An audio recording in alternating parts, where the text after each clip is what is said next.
The title of my story is Kaddish for the Mother I Never Knew. As you can see from the first photo, the little boy here is me, Robert Raphael Weiss, also known as Rafi. I was 2.5 years old when my family, my parents and I, left Vienna, Austria and moved to Jerusalem, where this photo was taken. My father, I called him Abba, was a kind but sad man. He loved me without limits, and we spent much time together.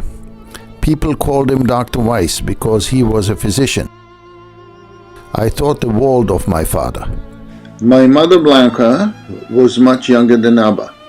I called her Ima, which means mother in Hebrew. She prepared my lunchbox when I was in kindergarten and mended my clothes, but never held me on her lap.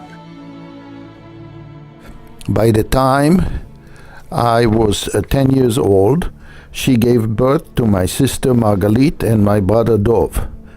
Here she is holding my little brother Dov as a baby. She was a good, loving mother to Dov and Margalit. In 1948, just after Israel's War of Independence, we moved to Tzfat, in the green hills of the Galil in northern Israel. Tzfat was a small town of less than 10,000 inhabitants, where my father was one of 2 doctors. We were a small and close-knit family. Abba was the breadwinner and worked long hours.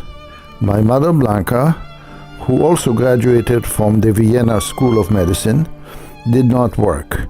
She was a full-time mom who doted on Margalit and a little Dov. She left me alone and did not interfere in anything I did or did not do. When I was 15, my father, who was a 3-pack-a-day smoker, suffered a serious heart attack and was hospitalized. I was so scared, I wanted to scream. See, like that. What if he dies? I would be all alone in the world without him.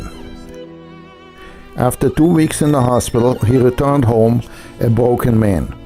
He was depressed and had frequent attacks of rage in which he blamed everyone for his misfortune. He abused my mother and was inattentive to the little ones, my brother and sister, but mostly he was focused on me. I could do nothing right. If my report card was not all A's, he called me stupid and lazy. Life at home was hell. I looked forward to leaving home as soon as possible.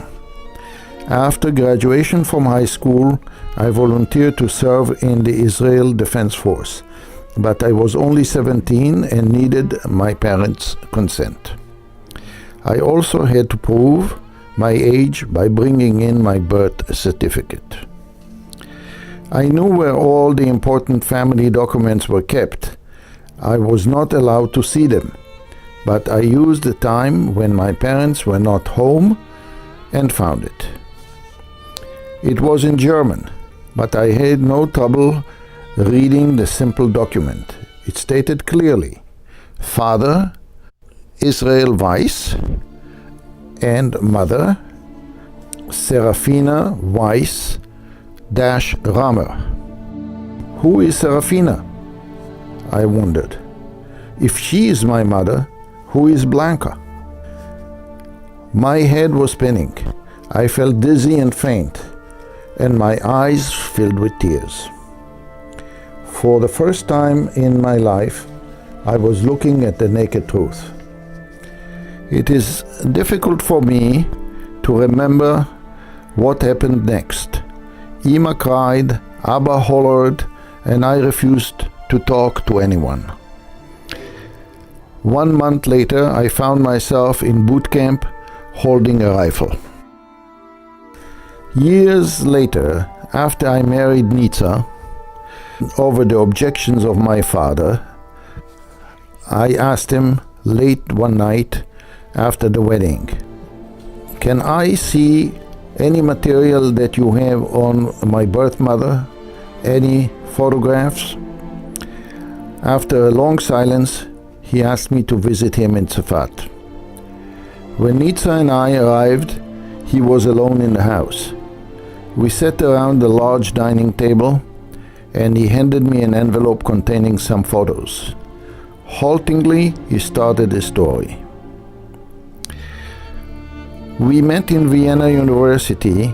We were both Jewish medical students, and we fell in love. She was the only woman I ever loved. We got married in 1932 and worked together as a medical team in the eastern part of Austria, in a small town named Deutschkreuz. Our life together was very happy.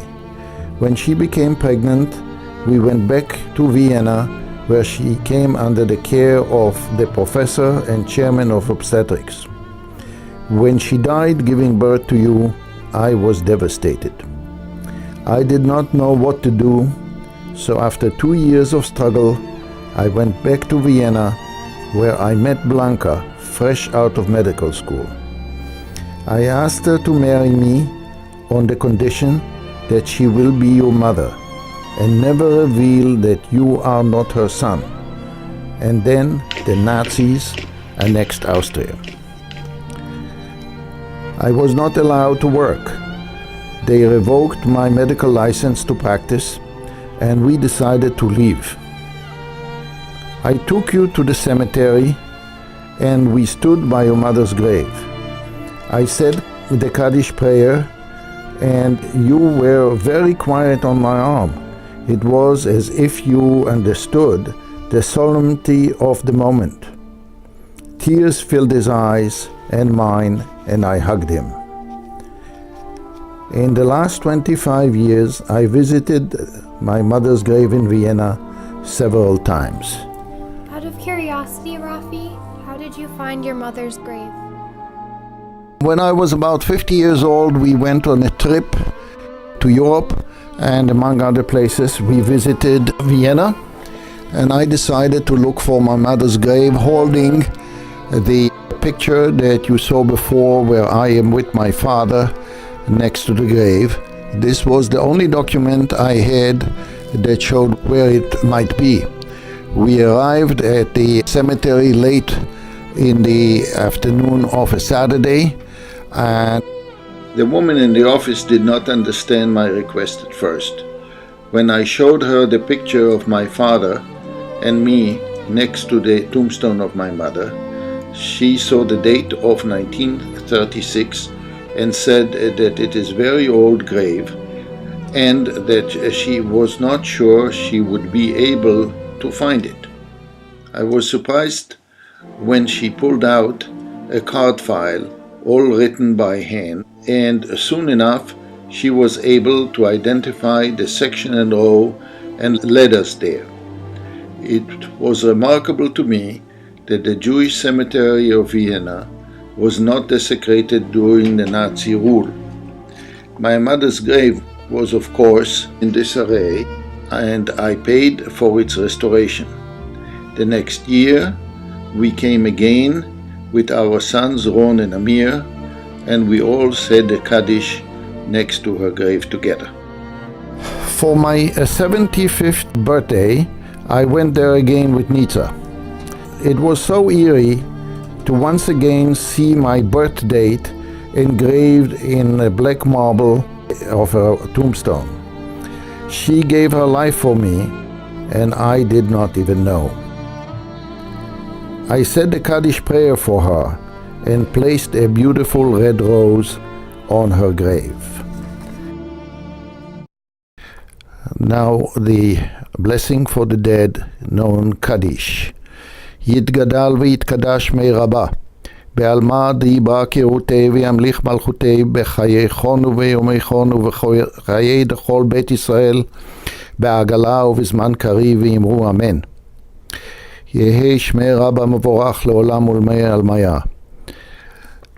יהי שלמה רבה מן שמיה וחיים עלינו ועל כל ישראל ואמרו אמן. עושה שלום במרומיו הוא יעשה שלום עלינו ועל כל ישראל ויאמרו אמן.